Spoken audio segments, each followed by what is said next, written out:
acá.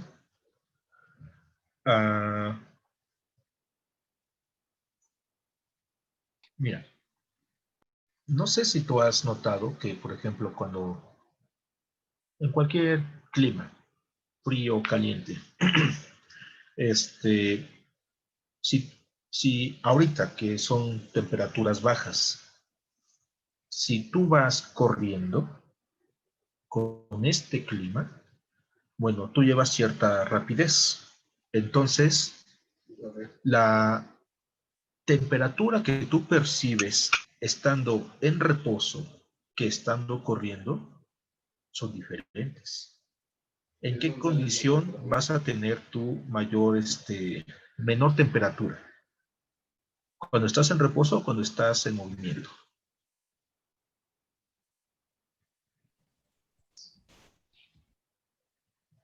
Sí lo han sentido. Muchos cuando, por eso las personas que están, bueno, mira, imagina que vas en tu carro, en un transporte público, lo que tengas, ¿bien? Y te asomas por la ventana, así como los perritos. Y el clima es frío. Tu cuerpo, que está dentro del transporte o de lo que tengas, está a una temperatura. Pero si tú asomas tu cabecita o tus manos o lo que sea, la temperatura que perciben estas extremidades es diferente a la que percibe tu demás cuerpo, porque está tu cuerpo dentro de esa cabina. Y resulta que afuera, cuando te asomas, ¿qué está sucediendo? Pues el viento está chocando contra esa parte de tu cuerpo y lo está enfriando más. Entonces, en movimiento, la temperatura tiende a disminuir. Es lo que te está diciendo esta tabla. Por ejemplo, mira, vamos a suponer, aquí la temperatura está en grados Celsius. Vamos a tomar la de 5. La de 5. No sé si estos valores sean muy reales. Voy a fijar la temperatura en 5. Y supongamos que estás corriendo en un campo. Bien, vamos a suponer que estás ya calentando y estás corriendo a 10, ¿qué? Kilómetros sobre hora. ¿Cuál es la temperatura que percibes? La temperatura que percibes sería la intersección de estos dos, ¿verdad? Y sería de 3. Es decir, que en un clima de 5 Celsius y una velocidad de 10 kilómetros sobre hora, la temperatura que se percibe es de 3 grados Celsius. ¿Sale? ¿Bien? Otro. Mira, estamos allá en Huixquiluca, no sé a cuánto estemos, supone que está a menos 5. A menos 5. Y tú vas en tu bici a 30 kilómetros sobre hora. El clima está a menos 5, pero ¿qué temperatura vas a percibir tú si vas a esta rapidez? Menos 13, más del doble. Puede ser peligroso, ¿verdad? Y así puedes tú ir variando las temperaturas y las rapideces e ir percibiendo diferentes temperaturas. Ese es el índice W. Y bueno, eso es lo que está midiendo el índice W. ¿Entiendes la tabla? ¿No la entiendes? ¿Sí la entiendes? Pero, profe, sería solamente entonces la temperatura que se percibe La que tú del percibes, exterior, correcto. ¿no? Uh-huh. No es que esté cambiando la temperatura del medio, es la que percibe tu cuerpo, porque tu cuerpo está en movimiento.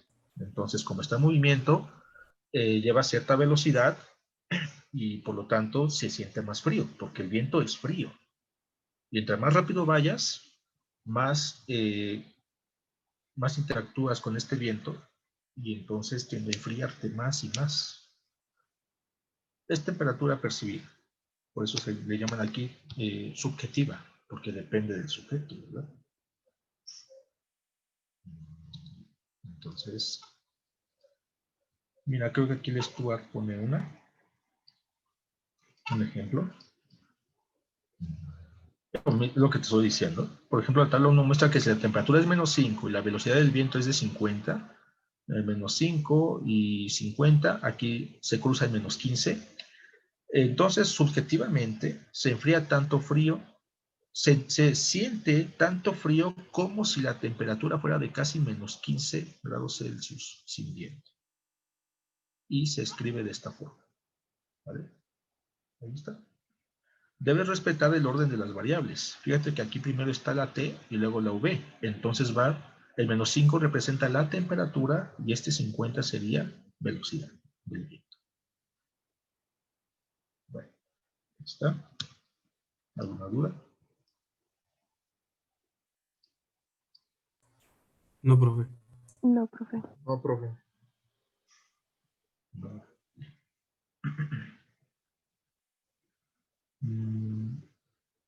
Bueno, ya les mostré algunas gráficas. Sin embargo, podemos hacer gráficas sencillas, como las que hicimos en la unidad, no sé si fue la 2 o la 3, donde hicimos planos. Imagina que tenemos esto. Vamos a graficar esto.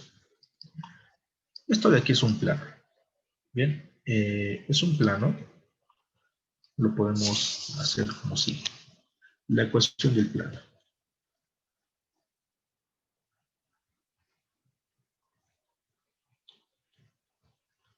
La ecuación general del plano. Un plano es una hoja de papel extendida infinitamente. ¿Vale? Entonces, la ecuación que caracteriza esta hoja de papel es la siguiente. Sería una constante A multiplicada por la variable X, más una constante B multiplicada por la variable Y, más una constante C multiplicada por la variable Z, más una cuarta constante D igualado a 0.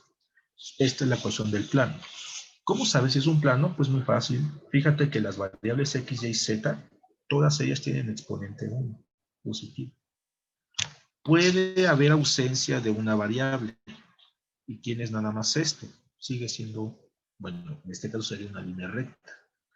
Pero es una recta cuando hay ausencia de una variable. O de dos. Esto de aquí es una línea recta en el eje Z. Esto de aquí es una línea recta en el eje Y. Esto de aquí es una línea recta en el eje X. Si tú tienes ausencia de Y, entonces tienes variables X y Z, es una línea recta en el plano XZ. Una línea recta en el plano YZ, una línea recta en el plano XY, porque son las variables que están sobreviviendo. Pero si tienes todas ellas, deja de ser una recta y se convierte en un plano. Un plano es un lugar geométrico de infinitas rectas. Infinitas rectas. La ecuación cartesiana del plano es esta de aquí y se caracteriza porque las variables X, Y y Z tienen exponente 1. Fíjate que esto de aquí, el ejemplo 5 dice grafica la función. Es un plano. La f de xy es el z. Cuando tú veas f de xy, así, tú esto lo vas a igualar a z, siempre. Es como cuando tú veías en cálculo básico f de x. ¿A qué lo igualábamos? Allí. Es el valor y. F de x, así es como se calcula el valor de y. El x evaluado en la función. En 3D, cuando tú veas f de xy, ese es el valor de z. Y entonces la ecuación esa se convierte en z igual a 6 menos 3x menos 2y. No necesitas igualar a 0, como está en la ecuación general del plano.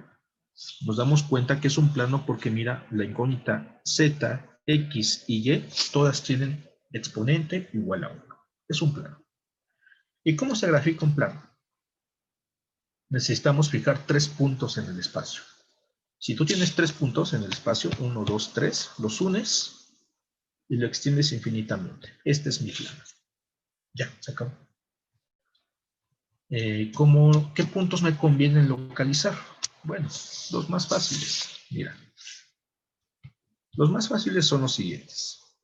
Imagina que estamos nuevamente en el espacio X, Y, Z.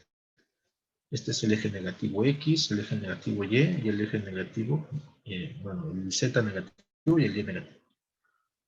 Yo voy a calcular las intersecciones con los ejes X, Y y Z del plano. Es decir, ¿dónde va a cortar?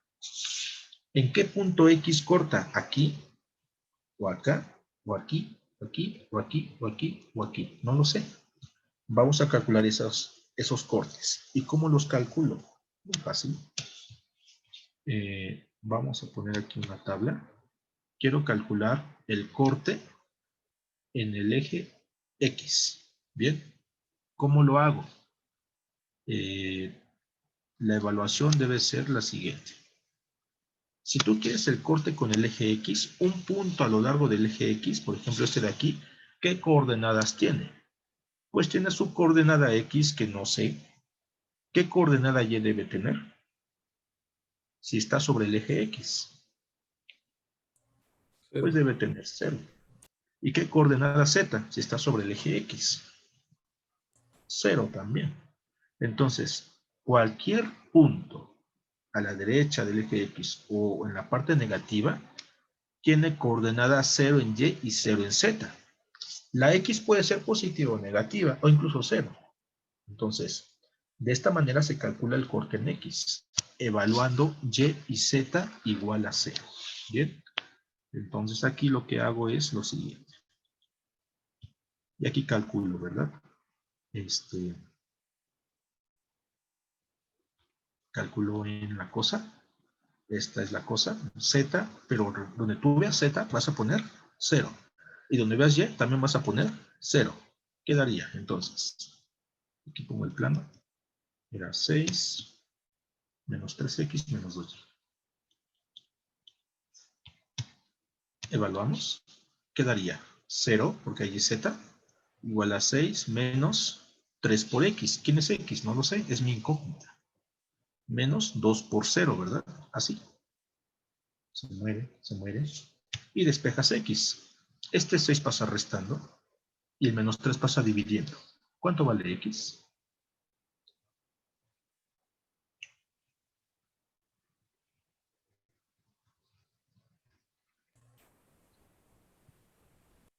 Más 2.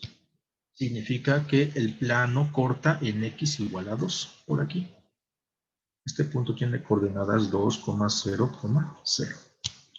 Y así calculas el corte en Y y el corte en Z. ¿Cómo calcula el corte en Y? ¿Qué es lo que debo anular?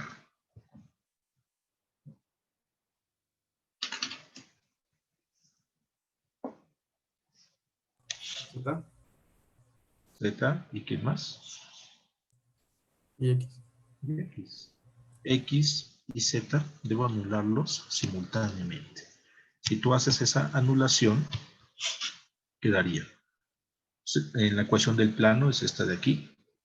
Sería Z, que es 0, es igual a 6 menos 3 por X. Aquí X vale 0.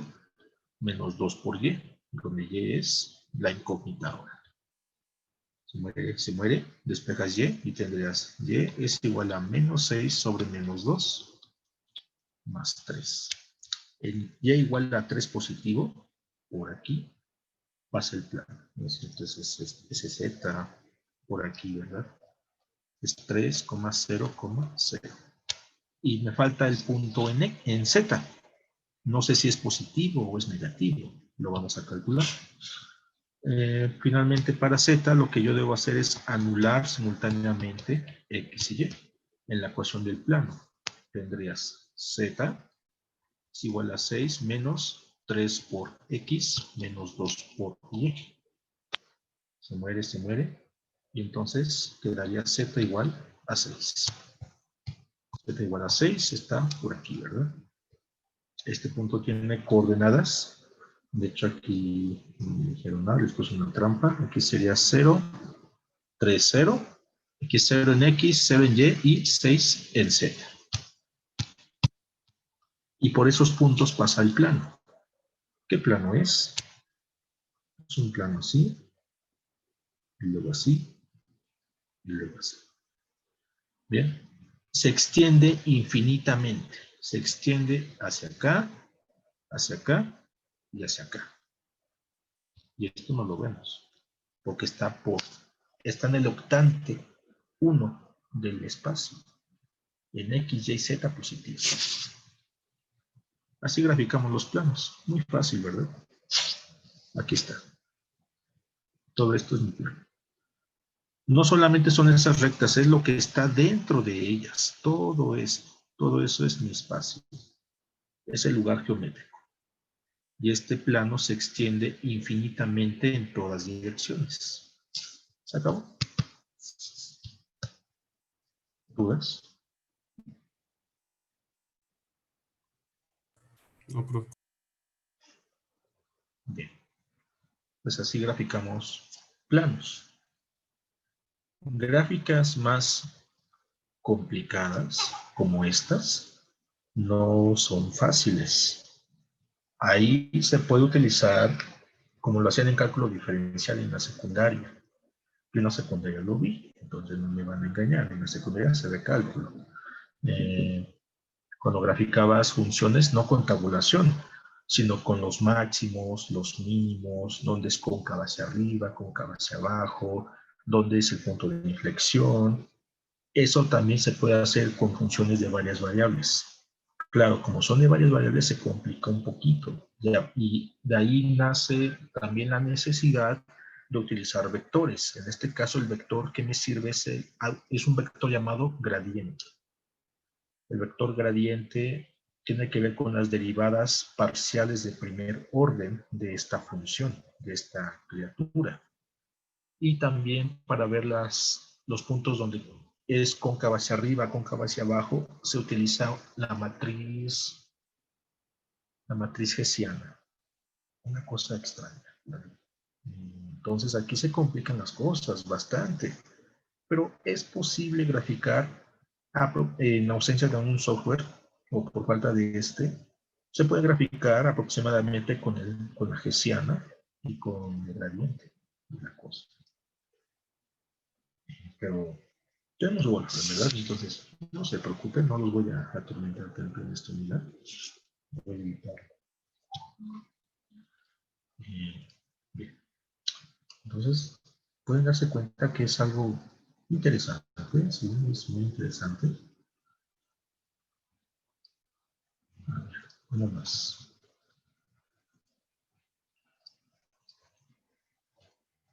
Vamos a determinar el dominio y rango de esta función.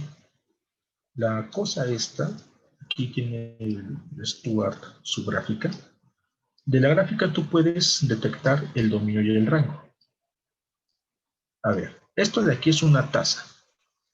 Bueno, mejor lo hacemos en el Wolfram, se ve mejor. En el Wolfram, ¿dónde estás? Aquí estás. Aquí lo hacemos. Es 4x2 más y2 en este intervalo. Se ve esto, ¿verdad? Voy a hacerlo más grande, unos 20 a 20. A ver si me da la forma. Lo mismo. Voy a exagerar un poco las cosas. Y lo mismo, ¿verdad? O sea, es la misma cosa. Lo que es bueno, no me acuerdo del comando. ¿Me pueden decir, a partir de la gráfica, cuáles son los valores permitidos de X y los de Y? ¿O no? Fíjate, aquí está el eje X. Aquí está el 0. Aquí es positivo y hacia acá es negativo. Fíjate que para cualquier valor de X no hay singularidad. Las singularidades son esas líneas extrañas, ¿verdad? Como estas de aquí. Esas son singularidades, esos huecos. La cosa no tiene huecos. Se comporta muy bien. Significa que es continua para todos los valores de X. ¿Qué pasa en Y? Si giramos, aquí está el 0. Fíjate que para Y negativo existe la función. Para Y positivo también existe. No hay singularidades, no hay explosiones aquí. Entonces Y toma cualquier valor real y también X. Por lo tanto, si yo varío más y más y más el intervalo de X y Y, ahora los pongo entre 2000 y menos 2000, se comporta igual, se comporta la misma cosa. La misma cosa, solamente van cambiando las cotas. ¿Y qué pasa en Z? Interesante. Fíjate que por abajo del 0 no hay gráfica. Por arriba sí. ¿Y en 0 hay gráfica? En 0, 0, 0, sí, sí hay gráfica. ¿Y qué punto es? Es el punto de medio. Esto de aquí es un paraboloide. Un paraboloide es como una tacita que abre hacia arriba. Una taza positiva, porque los signos de estas variables son positivos. Entonces, el dominio son todos los reales en XY y el rango son valores 0 o positivos en Z. Por abajo no hay nada, no hay función. Entonces podemos concluir lo siguiente. Esta es la gráfica, es un paraboloide, así se le llama. Aquí el dominio de la función es todo el plano cartesiano, R2. Todo el plano cartesiano, lo vimos. El plano cartesiano se puede escribir así, como menos infinito a infinito, cruz, menos infinito, infinito. ¿Qué significa esto? No es que se esté multiplicando, esto se llama producto cartesiano. Este intervalo está definido para la variable X, y este de aquí estaba definido para la variable Y. De menos infinito a infinito en X y menos infinito a infinito en Y son los valores permitidos de estas variables. Es el dominio. Y el rango de la función. El rango de la función sería, no son todos los reales, el rango son los valores de Z permitidos. ¿Y qué valores de Z tengo yo permitidos? Pues aquellos que van desde 0, cerrado, hasta infinito positivo, abierto. Terminados. Dominio y rango. Fácil. Lo puedo ver de la gráfica. Así, muy sencillo. Bueno, esta es una gráfica simple. Hay gráficas más elaboradas, ¿verdad? Como estas de por acá. Aquí sí necesitas a veces analizar un poco. Pero aquí no se requiere. Es directo. ¿Cuál será el dominio y el rango de este plano? Recuerda que se extiende infinitamente. ¿Qué valores permitidos de X tiene? ¿Todo el eje X o solamente unos puntos? Mayores a 2, ¿no? Mayores a 2. ¿Qué pasa si yo doy un X menor a 2? Por ejemplo, X igual a 0. ¿Está permitido o no? Pues ya no sería, bueno, eso parece un triángulo, ¿no? Entonces ya no Sería sería un ese no, seguro. porque no cumple los parámetros requeridos. Fíjense, aquí di X igual a 0. Yo evalúo X igual a 0 ahí y me dio un valor. Aquí también di X igual a 0 y me dio un valor. La pregunta es, ¿yo puedo dar cualquier valor a X o no? ¿Puedo dar un X igual a 3, por ejemplo? ¿Un X igual a 1? ¿Un X igual a menos 10? ¿Puedo dar esos valores a la ecuación del plano, esta?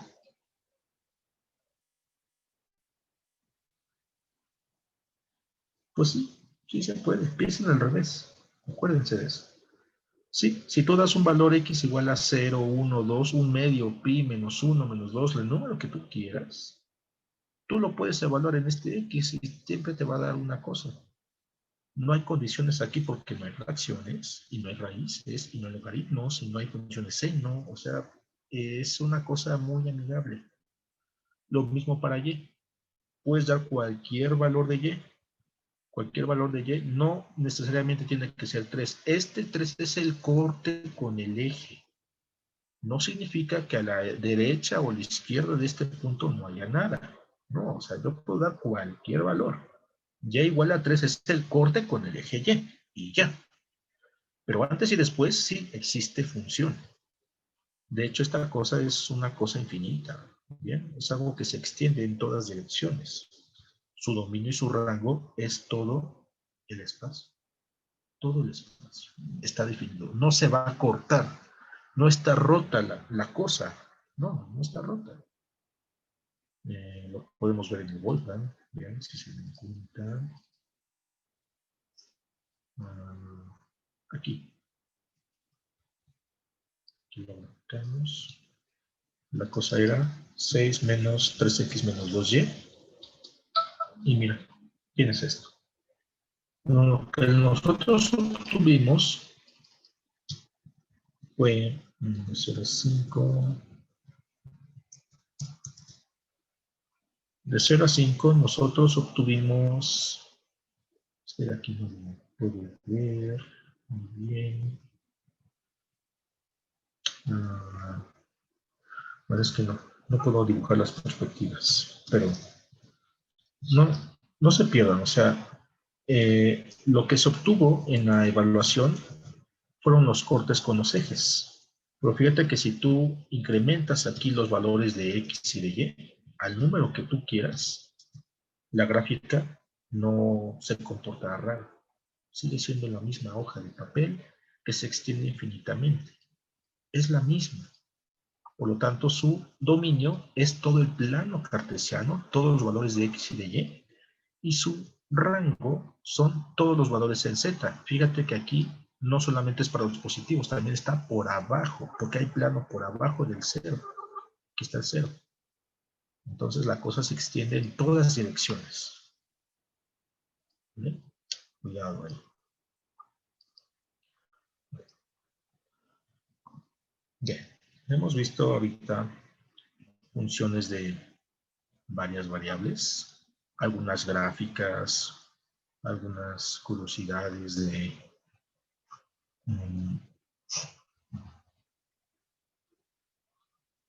su dominio y su rango. Pero pues se pueden hacer muchas otras cosas. Vamos a ver las curvas de nivel. Las curvas de nivel son muy importantes. En algunos mapas, por ejemplo, seguramente ustedes han visto, los mapas no son en 3D, son en 2 dimensiones. Por ejemplo, un mapa de una montaña o de una colección de montañas, vienen líneas, no son, bueno, no viene la planimetría de la cosa o la altimetría, vienen líneas nada más que parecen circulitos, unos dentro de otros, y tienen numeritos. Esos numeritos te indican la altura a la cual se localiza esa línea. Esa es una curva de nivel. Mira, esto es del Stuart, nuevamente. Aquí se observan varias funciones generadas mediante una computadora, un software. El Wolfram lo puede hacer. En los incisos A y B, la gráfica de F es muy plana. Pues sí, aquí mira, es plana. Solamente aquí acercándote al origen, la cosa se comporta un poco extraño. Aquí también es muy plano. Y excepto cerca del origen. La razón es que la exponencial tiende a ser muy grande cuando X y Y son pequeños. Sí, bueno, estas cosas son del tipo exponencial. Aquí viene la fórmula. Mira, son exponencial menos x2 menos y2. Y tienen este comportamiento. Es muy parecido a aquellas distribuciones de probabilidad normales. ¿Sí se acuerdan? Las que vieron en probabilidad en segundo semestre, en tercer semestre, no recuerdo. La función gaussiana, la campana de Gauss, en 2 dimensiones es un chipote. Pues esa campana de Gauss en 3 dimensiones es una montañita. Y esa montañita, aquí es una montaña doble porque es una doble gaussiana. Aquí está el comportamiento. Aquí abajo tienes una función seno x más seno y, se comporta de esta forma. Y aquí es una cosa extraña, ¿verdad? Seno x seno y entre x y. Tú puedes poner gráficas, bueno, funciones las que tú quieras, y la gráfica va a ser extraña. Para eso es recomendable utilizar un software. porque ya la tabulación ya es muy ineficiente. No te va a dar esto. Te va a dar unos puntos en el espacio, pero esos puntos pueden estar muy, no sabes qué hay entre esos puntos. Puede haber un máximo, puede haber un mínimo, o algo llamado también puntos ínfimos. Son cosas extrañas. Bien. ¿Qué más te enseña el Stuart? Las curvas de nivel. Vean, aquí viene una cosa muy clara de las curvas de nivel.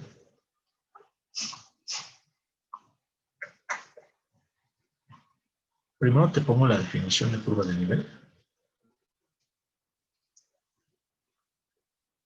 Las curvas de nivel de una función f de dos variables son las curvas cuyas ecuaciones son de esta forma.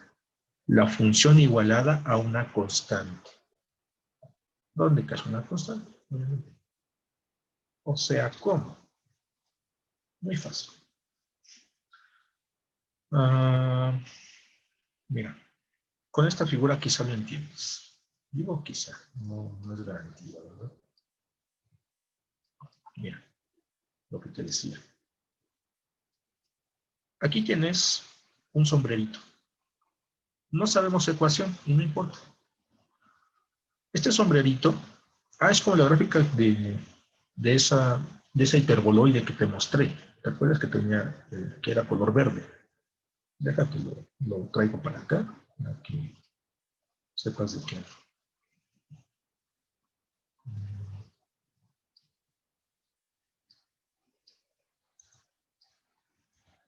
Este de aquí. Mira, de hecho es muy parecido a lo que está en el Stuart. Bueno, estas circunferencias que están dentro de la cosa verde son curvas de nivel. Las curvas de nivel se obtienen cuando tú fijas un valor de z. El valor de z puede ser el que tú quieras, pero obviamente dentro del rango de la función.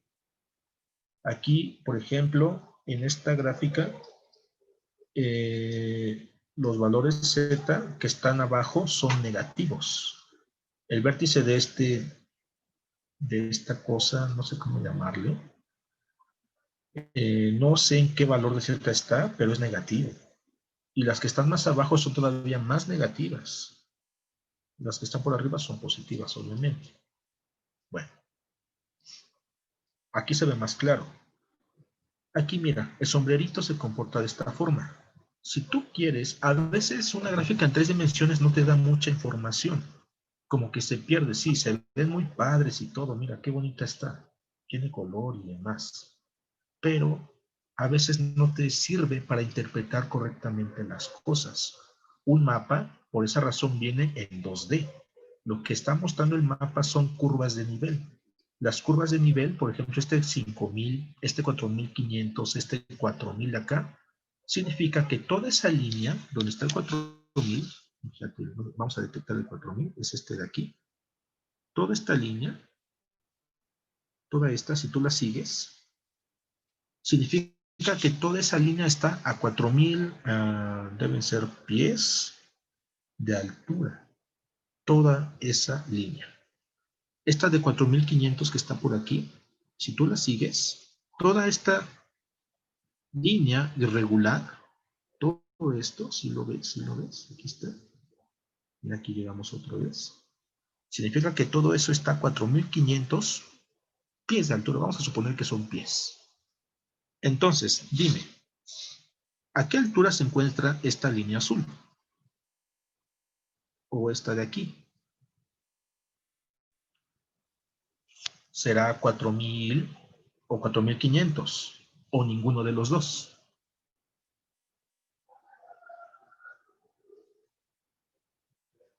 ¿A qué altura se encontrarán estas líneas? Pues deben estar entre 4000 y 4500, porque están atrapadas entre las líneas rojas. ¿Sí lo ves? ¿No lo ves? ¿No sabes? ¿Estás ahí?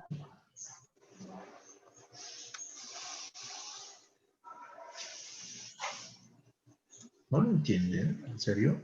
Es un mapa. A ver, otra. Vean. Esta de 5000. La línea de 5000 es esta de aquí. Esa que estoy remarcando en verde. Es esta, toda esta. ¿Qué significa esa línea? Que toda esa, si tú estás caminando a lo largo de esa línea, estás a una altura constante de 5000 pies de altura. No es 4500 ni 4000, es 5000, porque es la curva de nivel asociada a este valor. Este puntito, bueno, esta línea, mira, está a 5500 pies de altura, es todavía más alta. Entre más cerca del centro estés, en este mapa, las líneas están más altas. Es una montaña que se va elevando, ¿vale? A 5000 pies, 5500. Es la mitad del Everest. El Everest creo que mide 11000 pies. No me acuerdo muy bien. Entonces, es algo muy, muy alto, ¿verdad? Así es como se interpretan estos mapas. Las líneas que tienen esos numeritos te indican a qué altura se encuentran con respecto al cero. No sé si sea al nivel del mar. No, debe ser al cero. Donde cero es el pie de la montaña. Y la cima debe estar pues casi a 6000 pies, ¿verdad? Que es este puntito de aquí. ¿Sí lo ven? ¿No lo ven? Sí. Sí. Bueno, las líneas azules no tienen un número específico, ¿verdad? Tampoco van a saturar esto de numeritos, porque no se va a interpretar, no se puede ver bien. Las líneas azules deben estar entre 4000 y entre 4500. A lo mejor están separadas cada 100 metros, ¿verdad? O cada 100 pies. A lo mejor esta primera es de 4100, 4200, 4300, 4400 y 4500. Y así sucesivamente. ¿Sí lo entiendes? ¿No lo entiendes? ¿No sabes? Sí, profe. Bueno, estas son las curvas de nivel en mapas y bueno, tienen su aplicación, obviamente. ¿Cómo se comportan aquí en las gráficas? Bueno, imagina que mira, este 45 K igual a 45, supongamos que sea una montañita que está, el cerro del tecnológico, ¿verdad? Está a 45 metros. Si tú compras un mapa de ese cerro, vas a ver esto nada más, lo que está abajo, esas circunferencias. ¿Cómo lo interpretas? Ah, pues muy fácil. Este K igual a 20 significa que esta línea se encuentra a 20, vamos a decir, metros con respecto a mi cero o con respecto al pie de la montaña. Si tú lo dibujas en 3D, vas a obtener esto de aquí. La circunferencia que le sigue, que es esta de aquí adentro, dice que es K igual a 20. ¿Qué significa? Que esa línea, si tú caminas, estás a 20 metros. Ah, no es cierto, ese es 25, ¿verdad? Sí, es 25. A 25 metros con respecto al pie de la montaña. Y sería esta curva en 3D. Lo que está haciendo el mapa es proyectar. Lo que hacen en los mapas es tomar la forma de la montaña, del cerro, de lo que sea, y hacer proyecciones en 2 dimensiones. Esas proyecciones en 2D son las famosas curvas de nivel que estamos viendo en los mapas. Entonces, cuando un montañista ve curvas de nivel así, pues lo interpreta muy fácil. Ah, esta montaña es muy alta. Se la imagina. Y solamente se está guiando con estos numeritos que se están mostrando. Son las diferentes curvas de nivel que muestra el mapa. ¿Sale? Son proyecciones, básicamente. Es eso. ¿Dudas? No, profe. ¿Ah? No, profe. Generamos la última Biblia. No, profe.